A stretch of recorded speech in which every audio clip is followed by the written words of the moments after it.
All right, so we did a little bit of the malware analysis last time, and I'm going to do some more here.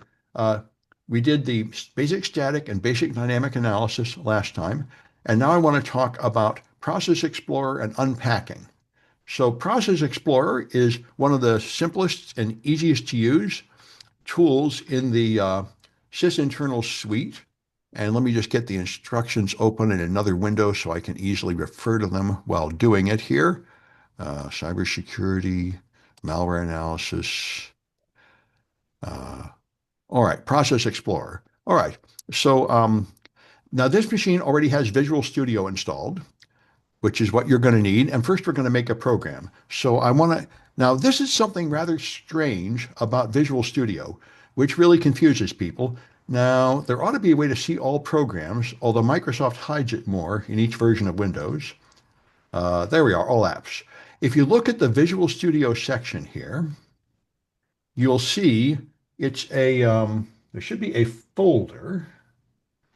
I guess, yeah, here, there. And what happens is you can't open a command prompt and use the command prompt Visual Studio compiler. You have to open a special command prompt for each one. And I know this is the way Kali Linux works. You go to the start button and you open just a terminal, but it opens somehow the right terminal with the right environment or something. So what we want to make here is we want to make x86 native tools, which I may not be able to do. All right. We'll see. Native tools. Okay, I'm on an ARM-based Windows, but I think it will let me write x86 code and run it here. We're going to see. So here, you have to open the right command prompt, which is strange, but that's what it is. The x86 native tools command prompt. And now I can make a directory to put my stuff in, which is going to be C /99. And then I'm going to go there, 99. And by the way, I think I can use Control Plus now to make it the prompt bigger. Yeah. I'm really glad Microsoft Terminal finally acts a little bit like Bash. It's easier to use. All right. So now I'm going to make a file, Notepad, um, 99.cpp. I can type better. Okay. All right. And so I'm just going to put in a simple script that doesn't do much of anything, just prints out a couple of lines of text. All right. And I can make this font bigger too, I think. Um, View, zoom. Oh, Control Plus works here too. Oh, Microsoft finally caught up. That's very handy. Okay, so all this is going to do is print a couple lines and then press enter to continue and wait for a carriage return. So I save that and close this, and then I compile it with CL. And the standard switches are EHSC. I forget what they do, but they're the normal switches for compiling on. But this is the equivalent of GCC. It's the command line compiler as part of Visual Studio. So it makes simple uh, code. And if you do a directory, you'll see I now have the original source code, C++, and then object code, and then the executable code, which is linked in. So I can run this thing, 99.exe, and it just should print a couple lines and now wait for you to press enter. So I'm going to leave it going, and now we can examine it with Process Explorer. So Process Explorer, got to spell it a little better. There we are. Here's Process Explorer. And I would make this bigger if my mouse would cooperate. There we go. There we are. All right. And this one didn't seem to remember my options of font from before. I'll just change it again, bold 12. All right, make it easier to see. All right, so the upper section is the system processes that launched before I logged in, and that's not what I'm interested in right now. At the bottom, in blue, is userland, the things I launched. And here's 99.exe. You see it's running in a command prompt, and then a child of the command prompt process is 99.exe. So we can learn about that process. If you click here, it highlights the process, and now you can view a lower pane here. And the lower pane will show you information about the process. It can show you two different things. Lower pane view can be DILs or handles. The most common thing you want is DILs. Those are the libraries that are used by it. And so you can see, there, make this bigger. All right. I think actually this might be handles. Yeah, I see mutants. Those are handles. Let me change it to dills. There we go. Now you'll see the libraries that are used here and the path to them. All right, so you see ntdill.dill, Windows on Windows 64.dill. And since I'm using an ARM-based machine, and yet it's running 32-bit Intel code. So it's running through a couple of layers of translation. And that's what Windows on Windows is. It's like a little virtual machine, a translator of some kind.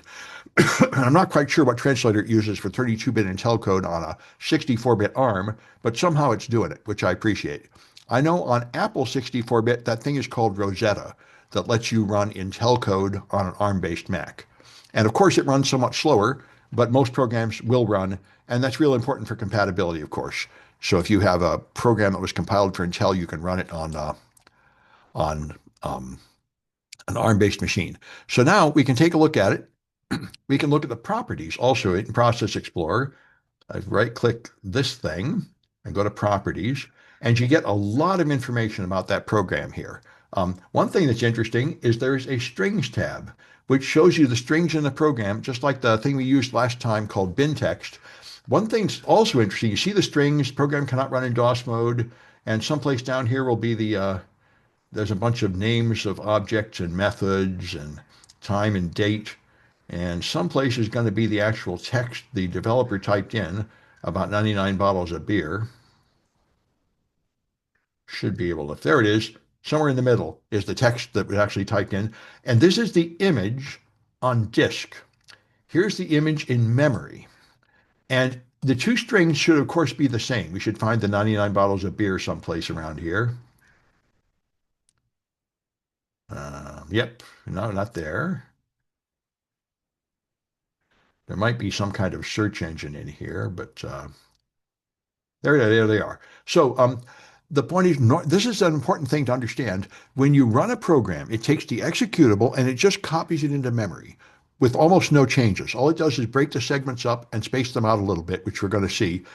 But a normal program, the image on disk is equal to the image in memory. This is not always true. Packed programs, it's not true. And you can also, there's an attack called process replacement, where you suspend the operation of a running program, change the code, and start it running again. So now it will run in memory with the permissions of the previously launched program and do completely different things. So you can spot that to some extent here, that the image on disk and the image in memory are not the same. All right. And Excuse me, Sam. yeah, Yeah, in that window, you can use Find to actually look for your you can use string. find. That's one. Where is it? Right click find or how do you control F? No, the Find button, just right down there. Oh, thank you. Good. That's a good thing to know. Good. Thank you. Yeah. All right. Good. Thank you. Glad to know. Anyway, all right. So you can also go, if you go to the image tab, you'll see information about the program and its parent. And of course, here, the program we're running is 99.exe. And we saw in this view up here what its parent is. That's what the indentation shows. Um, this program's parent is command.exe, of course, and that program's parent is Explorer. Explorer draws the desktop. Command is a child of Explorer, and 99 is a child of command. All right. And all right, so that's a bit about Process Explorer. And let me move on to the next one here, which is going to be unpacking.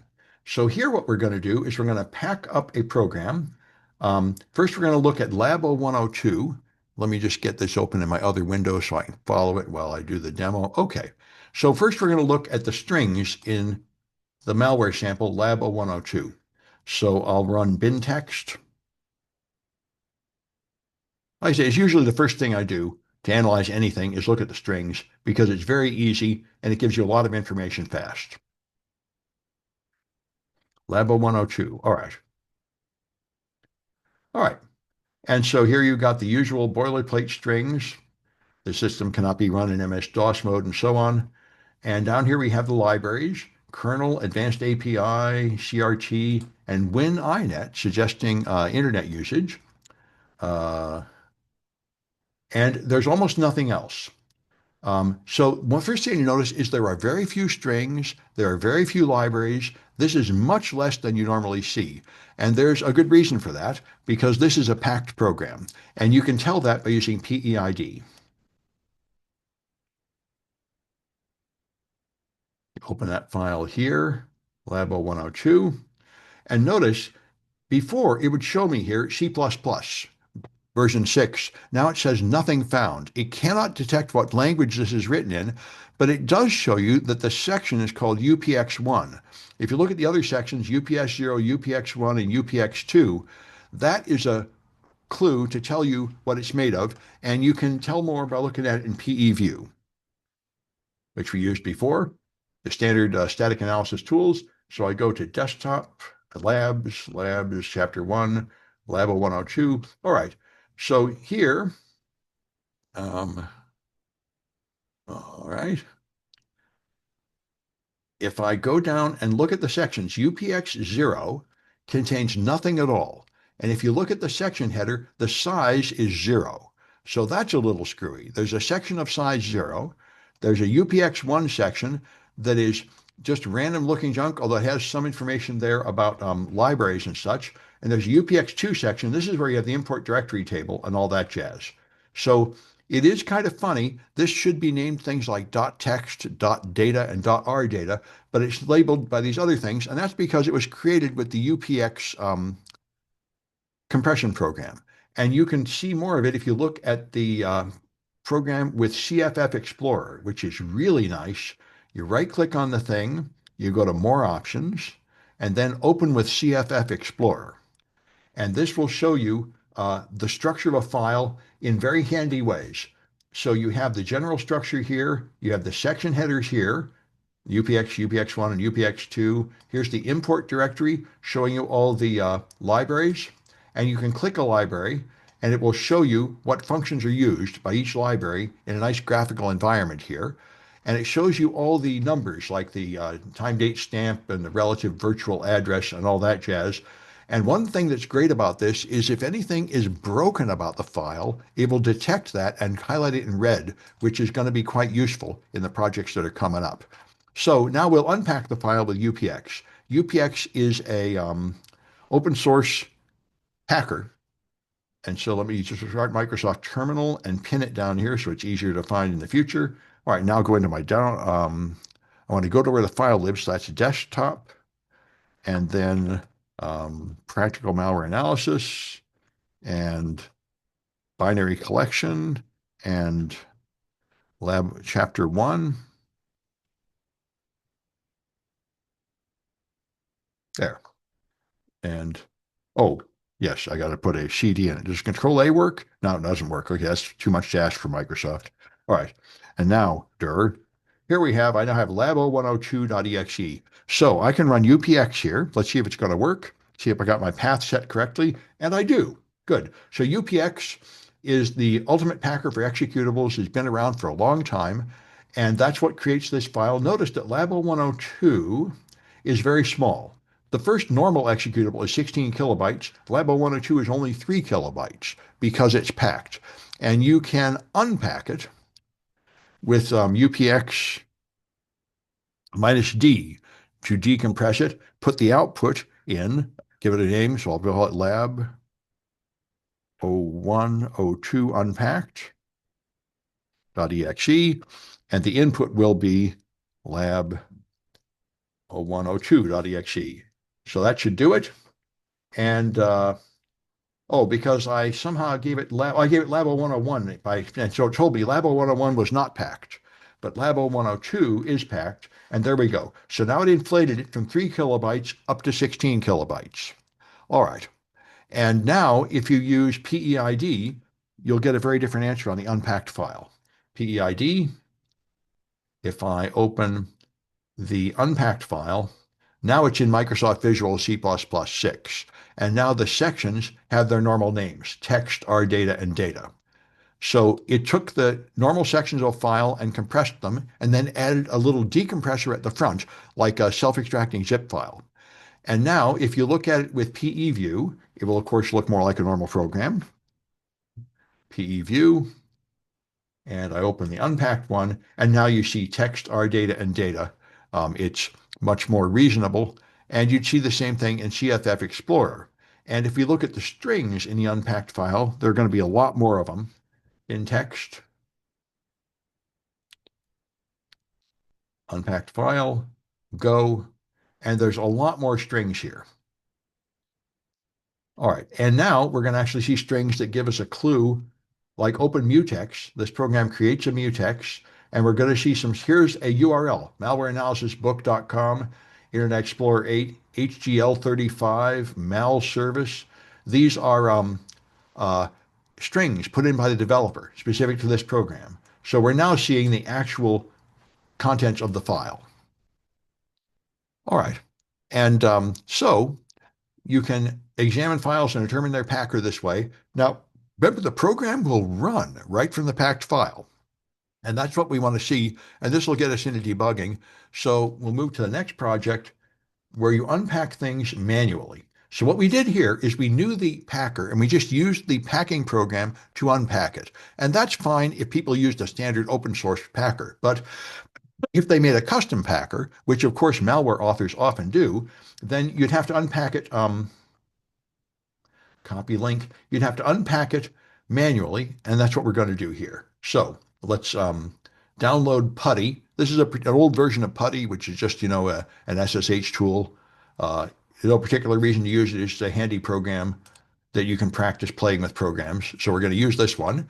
And to make sure you have the right version, I'm going to check the hash.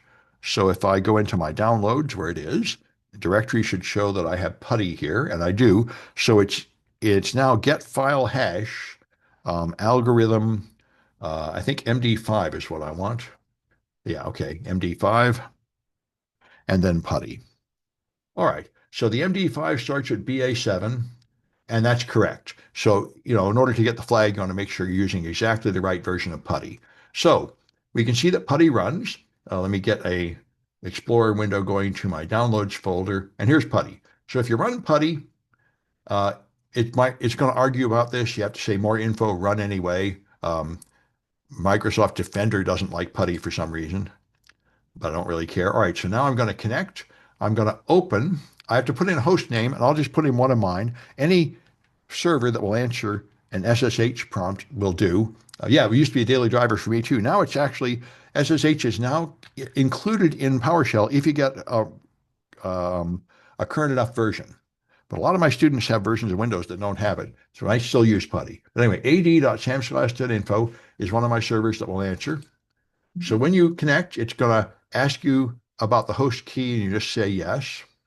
And now it has this phrase login as, and now you could type in a username and password and get on the server. But I don't care about any of that. I just want to study this much functionality of the program where it prints this message. We're going to mess with that. Okay. But what we're going to do first here in this lab is we're going to compress it. So let's compress it with UDX, UPX. Let's go to my terminal again. All right, and go into the folder where it lives, which is downloads. And now I'm going to do UPX, put the output as puttycomp.exe, and the input is putty. All right, and so now it took 500K and zipped it down to 267K. So the file is now a packed file. And now the hash should have changed to 31E. Let's see if that's right. Get file hash, algorithm, MD5, and it's putty comp. Yes, C66. Oh, that's interesting. All right, apparently there's something, it's a warning the hash value may be different. So apparently the compression has something that's different every time. Maybe it puts in a timestamp or something. Anyway, I won't worry about it. The interesting thing though is you can run it. Even though it's compressed, you can run it and it looks exactly the same. Works the same way. You put in a thing, the name of a server, and it will connect and print login as. So it's smaller on the disk, but it unzips and loads into memory, creating the same memory image that the full file did. All right, so now you can use PE Studio to see a lot more about these files. Another useful tool, and it should be installed here. There it is, PE Studio.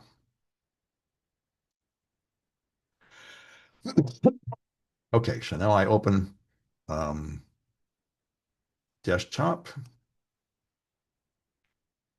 Labo 102. First, I'll do the packed file. All right. And this program takes a while to process the file. So while it's doing that, I'm going to open another instance of it and start it working on the unpacked file. All right. So the first thing it does is it gives you hash values, of course, and it picks out things it regards as indicators, suspicious things. The count of strange is suspicious. This, by the way, is the, oh, Labo 102. That's not the file I intended to open. I intended to open Putty. Oh, let me do that. This is actually kind of interesting. Level 102 is the one packed and unpacked.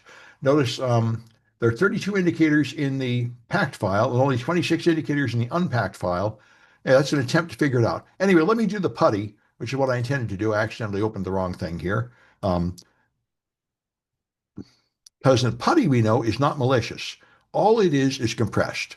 So it might be a relatively simple task to understand what's wrong with it. So here's Putty. All right, and now I'll get another instance and run it on the compressed one, PE Studio, right?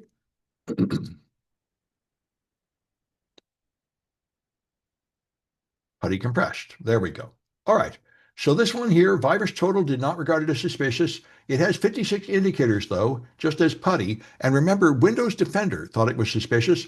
So what doesn't it like? The file references strings that are apparently in a blacklist, scored by virus total, import symbols. The count of imports is suspicious. I don't really know why. It references a URL pattern. There's a URL in it. I don't really know why that would be suspicious. A string with a suspicious size, 1300 byte string. The certificate is expired. Well, that I can believe. This is an old version of Putty. The rest of these, I really don't know why it considers all that stuff suspicious, but it does.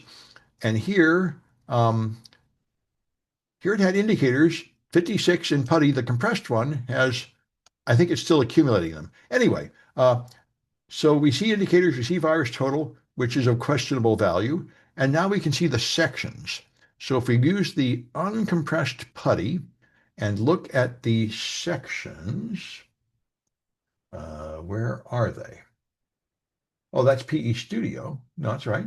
Sections. Um, right, there should be a sections pane. There they are. Okay, so now you see the .test, .rdata, .data, and .resource. And this shows you interesting information like the entropy. Entropy is a measure of how much information there is in a file. If it's full of random bytes, the entropy will be 8. If it's full of something like plain text, the entropy will be a smaller number, and that means some of the bits are not really being used.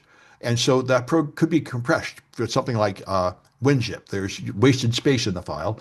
So there's a high entropy section of text. And like I say, that's to be expected because the text section is assembly language code. It's machine code, so it's effectively random numbers. So the entropy is going to be a high number near 8. The R data is compressed, 8. The data is entropy 2, and the resource is value 2. So the original Putty has got uh, executable code, which is effectively random. The R data section is, I think, things like images, like pings and stuff that are already compressed. So they're also high. And this is text, which is low entropy, too, because it's ASCII text with gaps between it. It's not very full of information. And the resource section contains images or something. Um, and if you look at the compressed version, sections, you'll see UPX0, UPX1, and resource. UPX0 has entropy undefined because it's of size 0. This is just an empty container. UPX1 is where everything lives at entropy 7.9. This is compressed data, compressed pretty much to the limit. It's squashed about as far as it can be squashed. This is where all the actual program lives. And the resource section is pretty much unchanged because the developer of UPX forgot about the resource section and they forgot to compress it. So the resource section is actually just left intact. That's just a mistake in the code of this program. So when you run the program, it will take this compressed data and reconstruct these 3 segments out of it. That's how it's going to work. And now there's the entry point, which will be in the text section. We should see that. Um, somewhere here. Yeah, right there's the entry point. All right. So if this is the uncompressed one, you see the entry point here is 550F0, and that should be in the text section, and it is because it starts at 401,000 and its size is 5C. So that's gonna, um, right, this is a relative entry point. See, it's gonna, the size is 5C,000, and it's gonna, the entry point is 5,000 into that section. That's how it works. And we'll see more of that in the debugger later. All right. We talked about the sections and the end, and we can take a look at the imports too. The uncompressed putty, the imports are here, and you'll see there are 80 of them. 80 library functions are used, but the compressed one only uses 14 library functions. And that's a real obvious indicator of compression. You're not seeing the actual functionality of the program here. All you're seeing is the stub that unzips it. And that uses very little code and very few libraries. All right. So now we're going to look at it in Ollie debug and decompress it. Ollie debug is the original hacker's friend used to cheat on Windows games. It's the old-fashioned debugger that everybody got used to using, and all future debuggers use the same interface. So the one limitation of Ollie debug is it only works on 32-bit code, and it's going to whine about some library. I don't care about that, which library version it uses. All right. I do want to make it smaller though, whenever it's good and ready. Okay, there we are.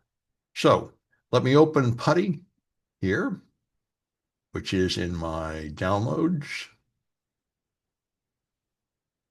Putty. All right.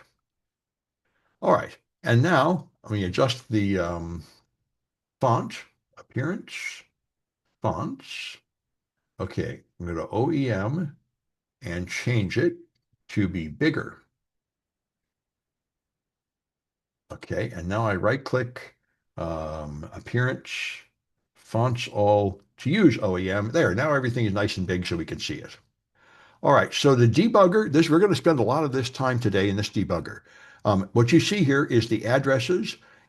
This is where the program is going to start. When a program loads in the debugger, it loads it into memory and then does not run it. It puts a breakpoint right at the stop and breaks, so the program is currently paused. Here's the assembly code that's about to be executed. And here's the registers that will be used to store data as it moves forward. Here's a place where you can just dump any area of memory in hex and ASCII to see what it looks like. And this is the stack, which includes the return addresses to emerge back up to the operating system and other things that are stored on the stack. So that's how it works. So this is when I run putty, it's going to do push 60, push putty at this address, call putty, and so on. Now let's take another instance of Ollie debug and compare this with the compressed version. All right. Open, putty comp. All right. Now it's going to warn me that something seems a little funny about this program, a statistical test, which is true. Now it looks like I also have to adjust the appearance here. It didn't remember, which is kind of annoying, but you can't win them all. Change to bold, big, and now use that font. Appearance, font, all, OEM. There we go. All right.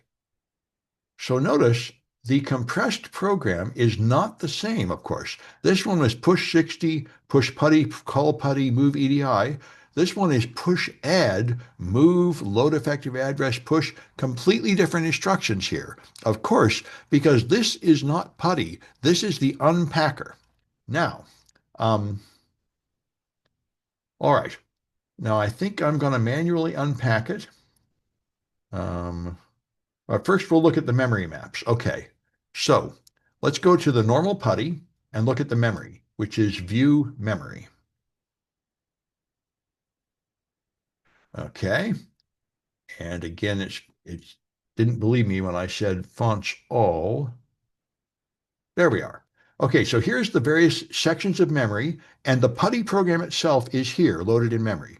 So remember I said it takes the disk image and it just copies it into memory, but it breaks it up into sections and puts a gap between them. So the header sits here at 400,000. And by the way, all Windows programs prefer to be loaded at 400,000. They all think they're loaded at 400,000. That's their virtual address. And that's where it puts the first 1,000, and this is hex, of course, not thousands. It's a bigger number.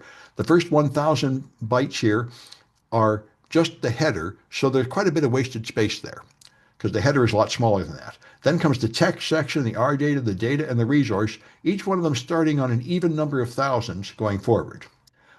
401, 45D, 47B, 481. So that's what happens when you load a program. It loads the data in memory, and you can examine each of those sections. Let me check and see what I did here. Yep. Um, yep. Now, if we look at the compressed version, memory map, view memory, and make the font right. Appearance, font, OEM. Okay. Then again, it's loaded at 400,000, but notice it's got the header and then just UPX0, UPX1, and resource. So a different layout, and there is no text section, so it's kind of funny. All right, now we can dump the sections. If I go to PuTTY and dump the text section here, the text section of what contains the assembly language code. So if I dump, it will show me that. And let me just change the font again. All right, so it dumps it here. It recognizes that it is assembly code and prints the interpretation of the assembly code. The bytes are here. All right. If I look at um, the UPX0 section of the compressed program, right click, dump, it's all just zeros. This is empty space. It's created a space in memory to store the code, but there is no code in there. All the data is in fact here in a compressed form in the UPX1 section. And that's still UPX0.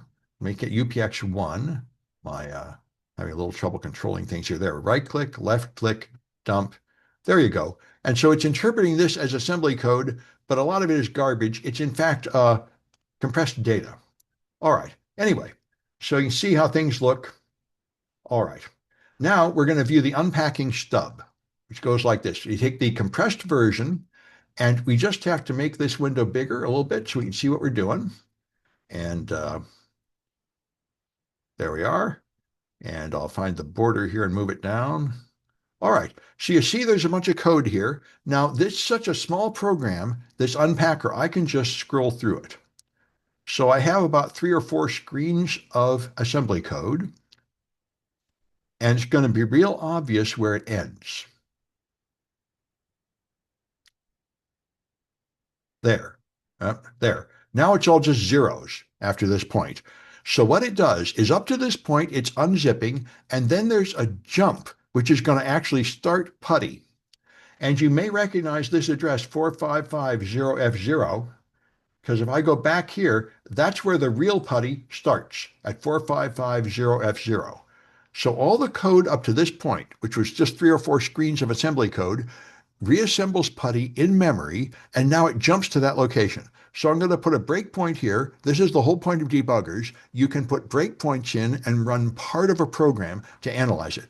So I put a breakpoint here, which you can do with the F2 key, or you can do it up here. I think debug, there's some place up here is set a breakpoint, one of these options. Um,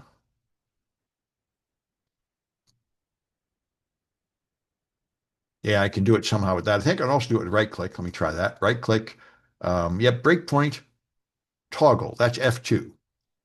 And you get used to using the key presses. If I press F2, it'll turn that breakpoint on and off. Red means it's on. So I put a breakpoint there. Now I'm going to run the unpacking code.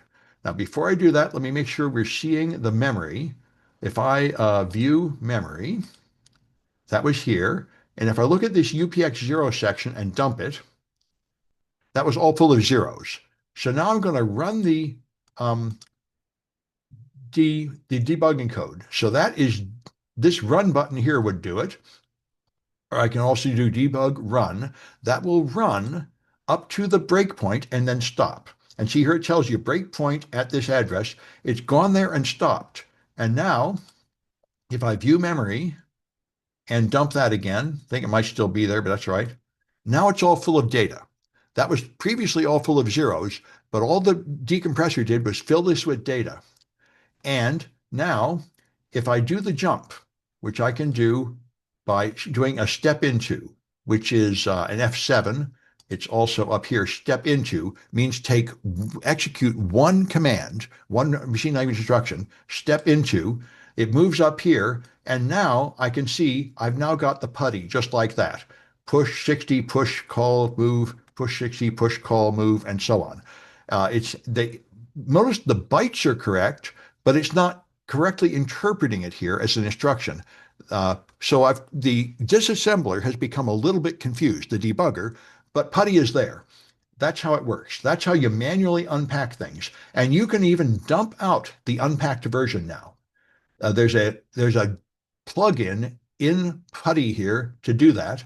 If you go plugins, ollie dump debugged process, um, then as long as these addresses are right, you can reconstruct a version of the code. And it's 400,000, and the entry point is 550F0. That's what it should be. Those are the two things to check. And that is correct, 4550F0. That's where it is. So I can just hit the dump button and save it. And I'll save it in my downloads as putty dumped.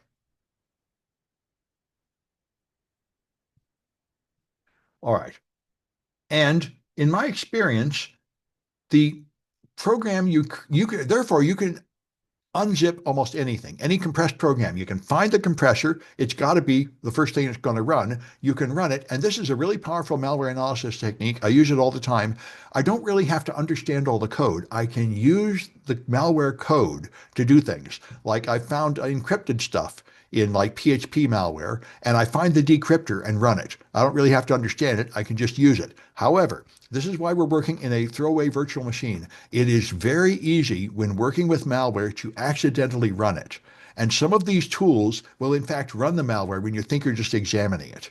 So that's real important to know. That's why you always work in a disposable virtual environment.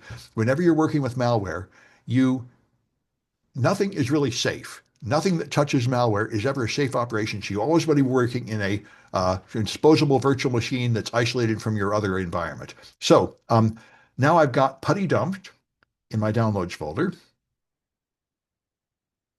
And if I try to run it, I don't think it's going to run. Yeah, it's going to crash because that putty, that ollie debug extracting thing did not really completely reconstruct it. But what it did was it made it so I can see a lot more of the details in it. I can run PE Studio on it, even though I can't really execute it. And I'll find a lot of the good information here in putty dumped. Um, uh, It may take a little while to run, but the point is now you'll see the imports are going to be largely restored. Remember, there were only something like 20 or 30 imports before, and also all the sections are going to be reconstructed with the entropy values and so on. So a lot of it is reconstructed, and the strings are all brought back, which is really important. So, you can now do quite a bit of analysis of it in this case. All right. And so there's some more versions of programs to fix here and such to find flags. But that's what I wanted to show you. Manual unpacking is one of the first things you can do with the debugger. And we're going to play quite a few more games with the debugger as we go ahead here. So let me stop this one.